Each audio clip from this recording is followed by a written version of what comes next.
जय जय रघुवीर समर्थ. शुभा सारिखे पूर्ण वैराग्य जाचे, वसिष्ठा परिज्ञान योगेश्वराचे. कवी वाल्मिका सारिखा मान्य ऐसा, नमस्कार माझा सद्गुरु रामदासा. जय जय रघुवीर समर्थ. नवरात्रोत्सवानिमित्त सर्वांना मनःपूर्वक शुभेच्छा. आजपासूनच अनेक ठिकाणी मंदिरं सुरू झालेली आहेत. देवालय बंद होतं. देव आणि भक्ताचं नातं आहे तसंच चालू होतं. उलट ज्या काळामध्ये अत्यंतिक गरज असते त्या काळामध्ये, म्हणजे संकटाच्या काळांमध्ये देवाला खूप आठवलं जातं. आणि सगळा भारत नाही, सगळं विश्व जवळजवळ एका विचित्र संकटातून जात होतं. पूर्वी कधी न बघितलेलं असं हे संकट होतं.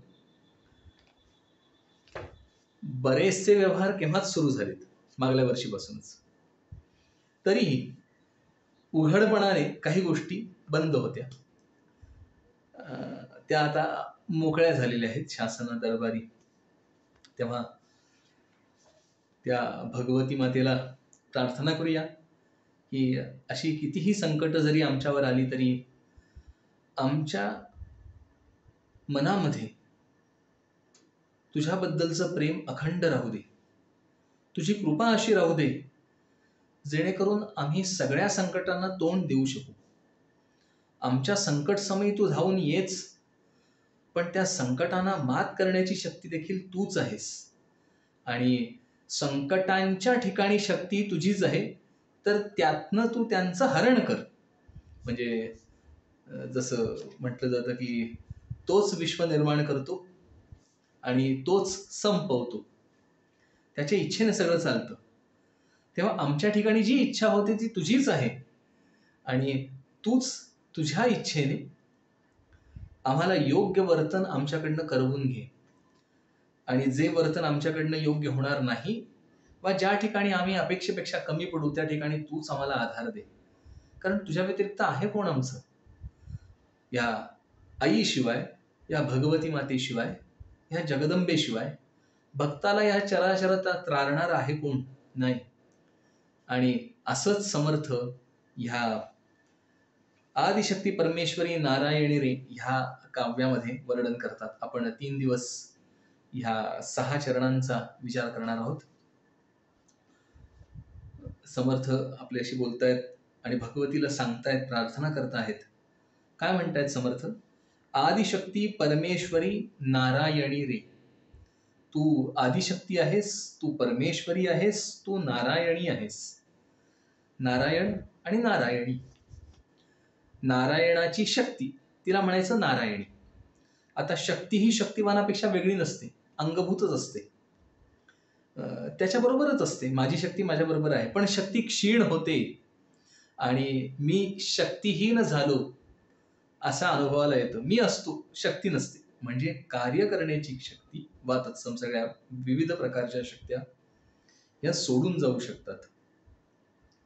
भगवंताची शक्ती मात्र भगवंताला सोडून कधीच नसते. आपल्यातला आणि भगवंतामधला हा फरक आहे.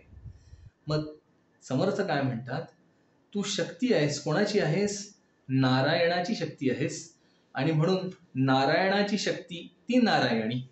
आपल्या सगळ्यांना माहिती असेल, कृष्ण आणि दुर्योधन दोघ जण कृष्णाकडे गेले. अर्जुन आणि दुर्योधन दोघ जण कृष्णाकडे गेले मागणं मागायला, कोणाच्या बाजूला तू आहेस. आपल्या बाकी सगळ्यांना तो कथाभाग माहिती आहे. अर्जुन चरणांपाशी होता आणि दुर्योधनाला वाटलं चरणांपाशी कुठे बसायचं, आपण आपलं डोक्यापाशी बसू, जे आसन दिलेलं आहे त्याच्यावर बसूया. अर्जुन गेला आणि कृष्णाच्या चरणांपाशी बसला. आणि मग कृष्ण उठले, भगवंत उठले आणि पहिल्यांदा अर्जुनाला बघितलं आणि त्याला सांगितलं तू माग पहिल्यांदा. दुर्योधनाला अगदी अंतःकरण हेलावलं, हृदयामध्ये धस्स झालं की आता नारायणी सेना जर गेली तर काय उरलं. कारण कृष्णाने उठल्या उठल्या सांगितलं होतं, मी आणि माझी सेना दोन भिन्न आहेत, तर तू माग. माग म्हटल्यानंतर अर्जुनाने मागितलं भगवंत. भगवंतच पाहिजे मला, तूच पाहिजेस, तुझी सेना नको. कारण अर्जुनाला माहित होतं नारायणाची नारायणी शक्ती सेना त्याच्याहून भिन्न नाही. किंबहुना ती दुसऱ्या ठिकाणी जरी गेली तरी ती नारायणावर कधीच आक्रमण करणार नाही, त्याच्यावर हल्ला करणार नाही. नारायणाची शक्ती नारायणाच्या विरुद्ध कधीच जाणार नाही. म्हणून आधी तो आपुला की जे लक्ष्मी चरणी वसे, हा जो महत्वाचा भाग आहे तो समर्थ म्हणतात त्यांच्या एका ओवीमध्ये की आधी तो आपुला की जे, त्या नारायणाला आपलंसं करा की मग लक्ष्मी त्याच्या चरणांपाशी आहे, ती आलीच. म्हणून तिला म्हटलंय नारायणी, ती नारायणाची आहे म्हणून नारायणी. आणि नारायण हेच मूळ आहे किंवा उत्पन्नाचं कारण आहे, तो भगवंत आहे. त्याच्यापासून हे सगळं सृष्टी निर्माण झाली, चराचर निर्माण झालं. त्याची ती शक्ती अशी ती आहे. नारायणी, परमेश्वरी, आदिशक्ती अशी 3 इथे उपमा दिलेल्या आहेत. ह्या 3ही उपमांचं समर्थ क्षमा करा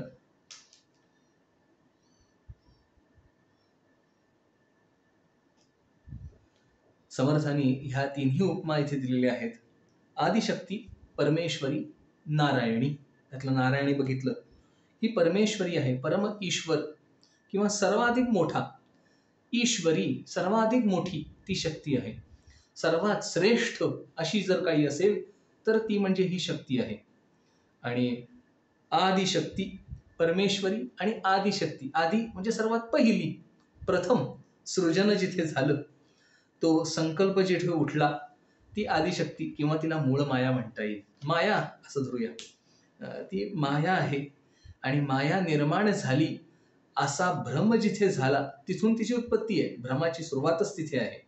आणि अशी ती उद्भवली म्हणून समर्थ म्हणतात आदिशक्ती, परमेश्वरी, नारायणी रे, सर्व काही हे तुझी करणी रे. हे सगळं काही तुझी करणी आहे, सगळं काही तूच केलंयस. त्या आदिशक्तीला म्हणतात तो अर्धनारी नटेश्वर आहे, म्हणजे शक्ती आणि तो भगवंत एकरूप आहेत. अशी तीच इथे त्या आईच्या विग्रहाला, जगदंबेच्या विग्रहाला संबोधित करतात. म्हणून म्हणतात सर्व काही तुझी करणी रे, तुझ्याशिवाय काही होऊ शकत नाही, तुझ्यामुळेच सगळं काही घडतं आहे, तूच सगळ्या गोष्टी घडण्याला कारणीभूत आहेस. म्हणजे आपण बघा ना, कुठलीच गोष्ट शक्तीशिवाय होत नाही. आपल्याला एखादा आजार झाला, ताप आला म्हणूया, तर ताप आल्यानंतर आपल्या अंगात शक्तीच नसते. मग आपण म्हणतो मला अशक्तपणा वाटतोय, नाही का, सगळीकडे असतं असं सामान्यपणे, मला अशक्तपणा वाटतोय, मी सशक्त नाहीये, म्हणजे मी शक्तीहीन आहे, शक्ती नाहीये माझ्या अंगात. आणि मी शक्तीहीन असल्यामुळे मी काही करू शकत नाहीये. हा त्याचा दुसरा भाग झाला. असं समर्थ म्हणतात. म्हणजे शक्तीशिवाय काहीच होऊ शकत नाही. आपण विचार पण नाही खरं तर करू शकत. आपण हे ऐकतो खूप वेळा, पण ह्याचा आपल्या रोजच्या जीवनामध्ये किती पदोपदी आपल्याला अनुभव येतो ह्याचा आपण विचार नाही करत. की शक्तीशिवाय काहीच घडत नाही, किंबहुना जेवढी शक्ती जास्त तेवढं त्या ठिकाणी कार्य जास्त होतं. आणि शक्ती फक्त एकाच प्रकारची नाही, शारीरिक आहे, मानसिक आहे, बौद्धिक आहे, अनेक प्रकारच्या शक्ती आहेत. वक्तृत्व ही एक प्रकारची विद्या आहे, शक्ती आहे, वाणीच्या ठिकाणची असणारी शक्ती, आणि ती कार्य करून घेते. ती कार्य घडतं हे केवळ आणि केवळ शक्तीमुळेच घडतं, शक्तीशिवाय कार्यच नाही. म्हणून समर्थ म्हणतात सर्व काही हे तुझी करणी रे, तू करतेस. करणारी जर कोण असेल तर ती तू आहेस, अन्यत्र काही होण्यासारखंच नाही. साधा विचार आहे ना, शक्ती नसेल तर काहीच नाही. म्हणजे ज्याला म्हणतात अगदी बंदुकीतली गोळी आहे, तर त्या बंदुकीतल्या गोळीमध्ये मागच्या बाजूला त्याला गन पावडर घातलेली असते, ती इग्नाइट होते, पेटते. त्या पेटल्यामुळे जी प्रचंड शक्ती बाहेर पडते, त्या शक्तीच्या झटक्यामुळे तो जो गोळा असतो बंदुकीचा, ज्याला बुलेट म्हणतात, तो लोखंडाचा तुकडा जोरात धावतो, वेगाने सटकतो. जितक्या ताकदीने मागे स्फोट, तेवढी ती लांबवर जाते, तेवढी ती वेगात जाते. हे उदाहरण आहे. आपण धनुष्यबाण बघतो, जितकी आपण दोरी ताणलेली असेल तिथनं तेवढी मागे सोडली की ती जोरात तो बाण पुढे सरकतो. रॉकेटचं उदाहरण आहे. प्रत्येक ठिकाणी ह्या शक्तीचं कार्य आहे. जसं हे बाह्य दृश्य स्वरूपातलं शक्तीचं कार्य आहे, तसंच आपल्या मनाच्या ठिकाणच्या शक्तीचं फार मोठं कार्य आहे.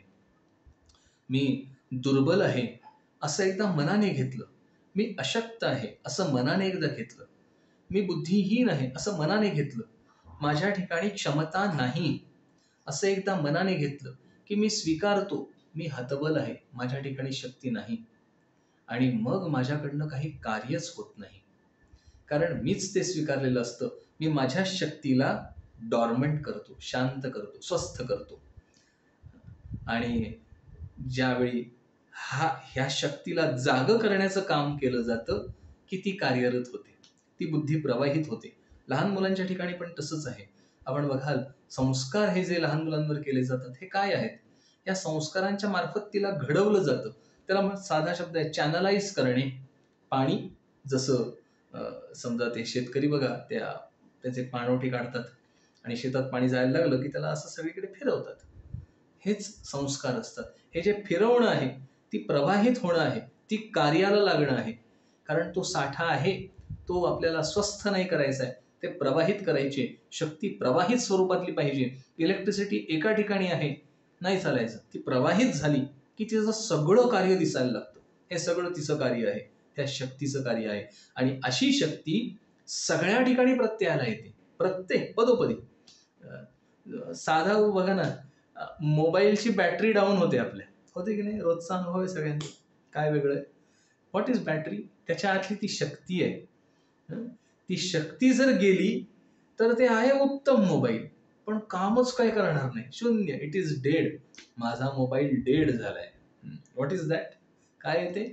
शक्ती नाही त्याच्यात. मग त्याच्याबरोबर आपण काय करतो? त्या मोबाईल बरोबर आपण दुसरी शक्ती एक घेऊन जातो, बॅटरी बॅक काय म्हणतात त्याला. त्यातनं त्याला सतेजित केलं जातं, शक्ती दिली जाते. म्हणजे शक्ती नाहीशी झाली तर कार्य संपलं. मोबाईलची बॅटरी डाऊन झाली, कितीही चांगला मोबाईल असो, उत्तम कॅमेरा असो, उत्तम कनेक्टिव्हिटी असो, शक्ती नाही की सगळं जाग्यावर थांबलं. ही जी आहे गोष्ट, ही पदोपदी लक्षात घेण्यासारखी आहे. शक्तीशिवाय काही कार्यच नाही. जसं हे मोबाईलचं उदाहरण झालं, जसं हे गनपावडरचं, प्रत्येक गोष्टीचं उदाहरण झालं, आपल्या मनाचं आपण बघितलं. ह्या सगळ्या शक्ती ज्या माझ्या ठिकाणी आहेत त्या मला ओळखाव्या लागतात आणि त्या जाग्या कराव्या लागतात. त्या जाग्या करण्याने कार्य घडत असतं. मी हताश होऊन बसलो, निष्क्रिय होऊन बसतो, त्याला काय म्हणतात, डिप्रेशनमध्ये जातो, म्हणजे काय होतं? मी शक्तीहीन आहे, मी करू शकत नाही, मी अयशस्वी आहे असं माझं मी सांगतो. म्हणजे माझी शक्ती मी स्वस्थ करून टाकतो आणि मग ती काम नाही करत, ती गंजून जाते. न वापरलेली बॅटरी फुकट जाते, माहिती आपल्या सगळ्यांना. न वापरलेली अनेक गोष्टी फुकट जातात. गाडी, साधं उदाहरण बघा, गाडी बरेच महिना, एक 4-5 महिने जर काढलीच नाही तर ती निघेलच असं नाही, कारण ती बंद पडून जाते. ती कार्यक्षमता तिची नाहीशी करते. म्हणून ती प्रवाहित स्वरूपात असली पाहिजे. शक्तीचं मूलभूत स्वरूप प्रवाहित राहणे हे आहे. ती जितक्या प्रमाणात प्रवाहित असेल त्या प्रमाणात ती कार्य करते. म्हणून इथे समर्थ म्हणतात, सर्व काही हे तुझी करणी रे.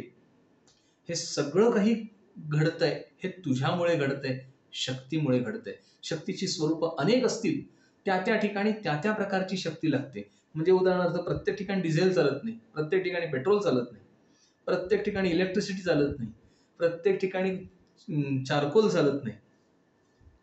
हे सगळे त्या ठिकाणी त्या प्रकारचीच लागते, पण शक्तीच जनरेट होत असते, शक्तीच कार्य करत असते. याच्यात भिन्नता नाही मात्र. कारण शक्ती असेल तर कार्य आहे. प्रत्येक कार्याला लागणारी शक्ती वेगळी. म्हणून तर नवदुर्गा म्हटल्या जातात. त्या दुर्गादेवीचे अवतार झाले ते नानाविध प्रकारचे झाले, वेगवेगळे झाले. त्या असणाऱ्या कार्याप्रमाणे शक्ती लागते, त्याप्रमाणे ती अवतार घेते, त्याप्रमाणे ती होते. त्या कार्यानुरूप, जशी हवी तशी, आणि मग ते काम कळवून नेते. समर्थ म्हणतात, सर्व काही हे तुझी करणी रे, कळो आली तत्व विवरणी रे. मी जेव्हा तत्व विवरण केलं तेव्हा हे माझ्या लक्षात आलं. तोपर्यंत माझ्या लक्षात आलेलं नव्हतं. मी तत्व विवरण केल्यानंतर सगळा उलगडा झाला. तत्व म्हणजे काय? पदार्थ म्हणूया आपण. तत्व म्हणजे घटक असं तात्पुरतं धरूया. बरोबर तो अर्थ होत नाही, पण एक उदाहरण समजावायला. घटक असतात वेगवेगळ्या ठिकाणचे, आणि ते घटक आपल्याला समजावून घ्यावे लागत असतात. ते समजले एकदा त्याचे त्याचे घटक, की त्या त्या गोष्टीवर आपली मास्टरी येत जाते. ते त्या गोष्टी आपण करवून नेऊ शकतो.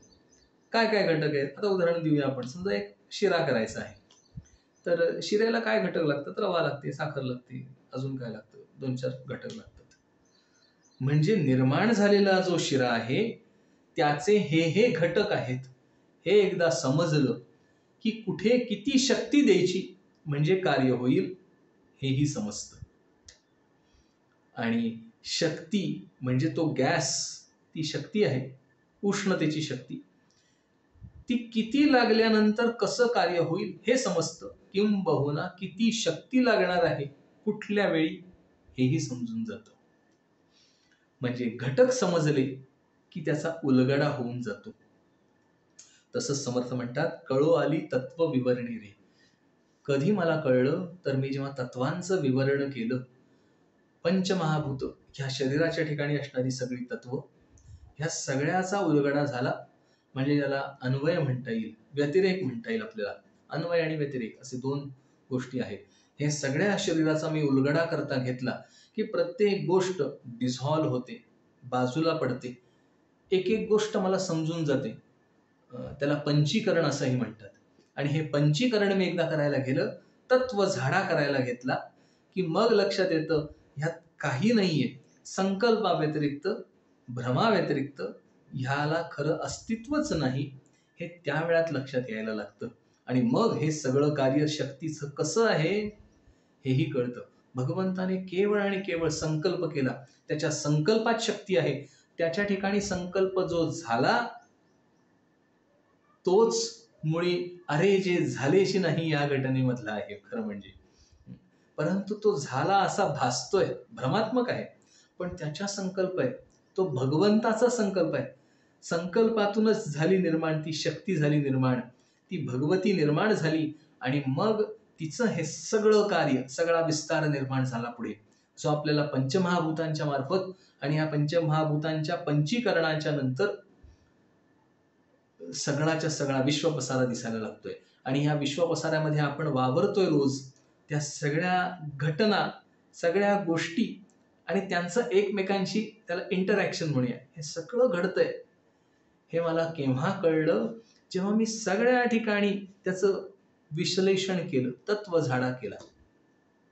सायंटिफिक भाषेत बोलायचं झालं तर प्रत्येक ठिकाणी ॲटम्स आहेत, इलेक्ट्रॉन्स आहेत. आता त्या इलेक्ट्रॉन्सची गंमत बघा. ॲटम्स हे त्याच्या म्हणजे ते न्यूक्लियस असते, आणि त्याच्या आत ते ॲटम्स म्हणजे प्रोटॉन्स आणि न्यूट्रॉन्स असतात, आणि इलेक्ट्रॉन्स जे असतात ते त्याच्या भोवती फिरत असतात. ती शक्ती आहे. का भोवती फिरतायत? मग आता ते एक निगेटिव्ह फोर्स, एक positive force, and they start revolving. काहीही असो, यातलं कारण काही असो, कार्य ते अखंड रिव्हॉल्व करतायत, ती शक्ती आहे. आणि त्याच्या आत प्रचंड शक्ती दडलेली आहे, म्हणून ते घटक आपल्याला दिसतात. या प्रत्येक गोष्टीचं बायफर्केशन झालं. प्रत्येक गोष्ट आपण तत्व झाडा केला, निरनिराळं केलं की फक्त ॲटम, इलेक्ट्रॉन्स, प्रोटॉन्स, न्यूट्रॉन्स ह्याच घटनेमध्ये सगळं जग दिसायला लागतं. तो तत्व झाडा केल्यानंतर, अशा प्रकारे सगळं नाहीसं केल्यानंतर आपल्याला हे लक्षात येतं की इथे फक्त ॲटम्स, प्रोटॉन्स, न्यूट्रॉन्स इत्यादी गोष्टीच आहेत सायन्सच्या दृष्टीने. आता त्याच्या आत अजून गेलं की अजून तिथे बायफर्केशन आहे, अजून त्याचा झाडा होतो. आणि असं करत करत आपले ऋषीमुनी ह्याच्या पलीकडे पोचले आणि त्यांच्या लक्षात आलं तीच शक्ती फक्त आहे की जी हे असं झाल्यासारखी भासती आहे. म्हणून समर्थ म्हणतात, कळो आली तत्व विवरणी रे, त्रिगुणी हे अवतार मांडणी रे. आणि ह्या सगळ्याचा त्रिगुण रूपाने अवतार झाला. त्रिगुणी हे सगळे गुणधर्म सत्व, रज आणि तम. आणि ह्या त्रिगुणांच्या ठिकाणी ही मांडणी झाली, निर्मिती झाली, मिश्रण झालं. आणि ह्या मिश्रणातून हे सगळं झालं. त्रिगुण म्हणजे सत्व, रज आणि तम. तमापासून हे हळूहळू घनीभूत व्हायला लागलं. सत्व हे शुद्ध आहे, रज हे मध्य आहे आणि तम हे अधम धरलेलं आहे, जडत्वाने व्याप्त आहे. आता ह्या 3 प्रकारच्या शक्ती आहेत. म्हणजे इच्छाशक्ती आहे, कार्यशक्ती आहे, ज्ञानशक्ती आहे. तर ह्या 3ही प्रकारच्या शक्ती कार्यरत झाल्या. त्रिगुणी हे अवतार मांडणी रे, असे 3 अवतार झाले, ब्रह्मा, विष्णू आणि महेश. आणि हे सगळं मांडलं गेलं. मग ब्रह्मदेव निर्माण करतो, विष्णू मेंटेनन्स सांभाळ करतो आणि रुद्र संहार करतो. ह्या तिघांच्या ठिकाणी शक्ती कार्यरत आहे. त्यांची त्यांची ही कार्याची शक्ती आहे. उत्पत्तीची एक शक्ती आहे, मेंटेनन्सला शक्ती लागते, सांभाळ करायला, आणि नाश करायला शक्ती लागते. आपल्या रोजच्या जीवनातलंही तसंच असतं. एखादी वस्तू विकत घ्यायची, त्याला ताकद लागते, आपण ती पैशाच्या स्वरूपात खर्च करतो.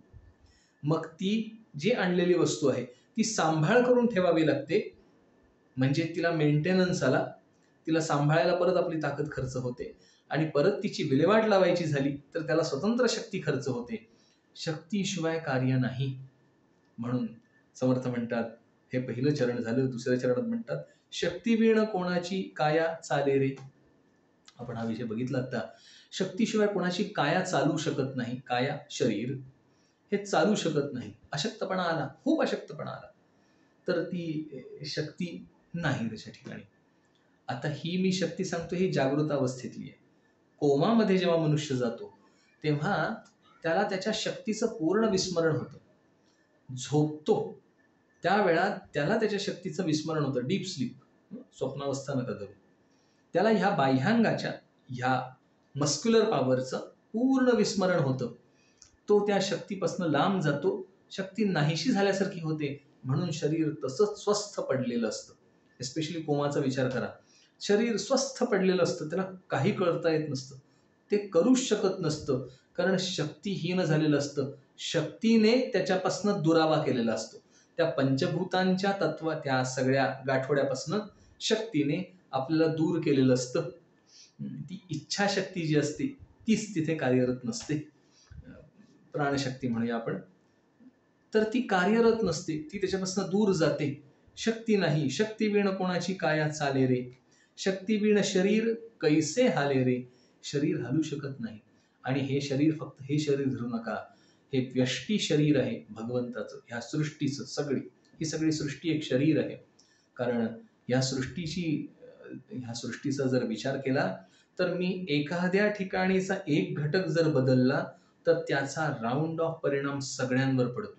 कारण जसं म्हणतात पृथ्वी गोल आहे, त्यामुळे एका ठिकाणी वेव निर्माण झाली की it is going to hit me back. ते मला परत येऊन आदळणार आहे माझ्यावर केव्हा तरी. त्याचा परिणाम मला आत्ता नाही भोगायला लागणार, केव्हा तरी पुढे. कारण शक्ती एकच आहे सगळ्या ठिकाणी व्यापलेली. त्यामुळे मी एका ठिकाणी निर्माण केलेल्या लहरी, एका ठिकाणी केलेलं चुकीचं कार्य किंवा एखाद्या ठिकाणी केलेलं चांगलं कार्य, माझी वापरलेली शक्ती एखाद्या चांगल्यासाठी वा वाईटासाठी, त्याचे परिणाम म्हणजे तीच शक्ती फिरून परत माझ्याचकडे येणार आहे. म्हणून चांगलंच वागलं गेलं पाहिजे. समर्थ ते म्हणतात, शक्तीवीण शरीर कैसे हाले रे. शरीर हलू शकत नाही. हे व्यष्टीचं, ह्या सगळ्या सृष्टीचं शरीर आहे आणि ते शरीर हलूच शकत नाही, सगळं स्थिर होऊन जाईल. शक्तीवीण वचन कोण बोले रे. शक्तीवीण वचन कोण बोले रे. म्हणजे वचन, आत्ता जे आपण ऐकत आहात माझे शब्द, तर शक्तीच नसेल तर हे शब्द बाहेरच उमटत नाही. हे शब्द बाहेर उमटत आहेत, याचं सरळ सरळ कारण असं आहे, कारण ह्याला शक्ती वापरली जाते आहे, नाही का. आपल्याला अशक्तपणा आला तर आपल्याला, मला अगदी बोलवत नाहीये असं जे म्हणतो, व्हॉट इज दॅट. मला बोलण्याची शक्ती नाहीये किंवा ती शक्ती कमी पडते माझे शब्द बाहेर पडण्यासाठी. म्हणजे शब्द बाहेर जाण्यासाठी शक्ती लागते. मी सांगितलं तसं प्रत्येक गोष्टीला शक्ती लागते. प्रत्येक माझ्या अवयवाच्या ठिकाणी त्याची शक्ती कार्यरत आहे. आणि तो अवयव व्यवस्थित चालू आहे. आता तो तसाच चालू राहण्यासाठी म्हणून मला काही जी शक्ती लागते ती मिळवावी लागते आणि मिळालेली शक्ती मी खर्च करत असतो. म्हणजे शक्तीचे आदान-प्रदान चालतं. आणि हे आदान-प्रदान कमी झालं की ते घटक नाहीसे होत जातात. ते घटक कार्य नीट करू शकत नाहीत. आपल्या डोळ्यांचं बघा. मी डोळ्यांचा वापर खूप केला. खूप शक्ती त्यातली संपवली आणि जर तेवढी परत मिळवली नाही, तर माझे डोळे चष्मा लागतो. ते नीट कार्य करू शकत नाही. कारण शक्तीचा जो फ्लो असतो ना, तो मेंटेन ठेवावा लागतो. आणि तो जो फ्लो मेंटेन मी ठेवला, म्हणजे देवाण आणि घेवाण, टू वे फ्लो, तरच राहतं. जसं वय होत जाईल, तसं ह्या इंद्रियांची ती शक्ती ॲब्सॉर्ब करण्याची क्षमता नाहीशी होत जाते. त्याचा डायरेक्ट परिणाम ते कमकुवत होत जातात. आणि मग त्यांना चष्मा लागणे, कमी दिसणे इत्यादी असं प्रत्येक अवयवाचं झालं. असं ते होत जातं. म्हणून समर्थ म्हणतात, शक्तिवीण वचन कोण बोले रे, शक्तीशिवाय वचन बोलता येऊ शकत नाही. शक्ती गुणे सकळ थोर झाले रे. आणि जे थोर झालेत ते शक्तीमुळे झाले. किंबहुना जी मोठी होतात मंडळी, ती कशाच्या आधाराने ती मोठी आहेत म्हणजे काय आहे, तर त्यांच्याकडे काहीतरी कर्तृत्व शक्ती आहे. काही कार्य करून दाखवलेलं आहे. त्यांच्या ठिकाणी बुद्धिमत्ता आहे. त्यांच्या ठिकाणी जे ती शक्ती आहे त्याचा ते वापर करत आहेत, म्हणून ते मोठे आहेत. मग आम्ही मोठे नाही? नाही. मी माझ्या शक्तीचा वापर करत नाहीये, म्हणजे वापरण्यासाठी लागणारी एक शक्ती आहे. मला माझ्या शक्तीचा वापर कुठे कसा करायचा, याला बौद्धिक शक्ती म्हणूया, तीही लागते. आणि ती जागी करावी लागते. ती संस्कारांच्या मार्फत जागी होते. आणि अशी आमची जागी व्हावी म्हणून आपण समर्थांना प्रार्थना करूया आणि उरलेल्या चरणांचा अर्थ आपण उद्याला बघूया. जय जय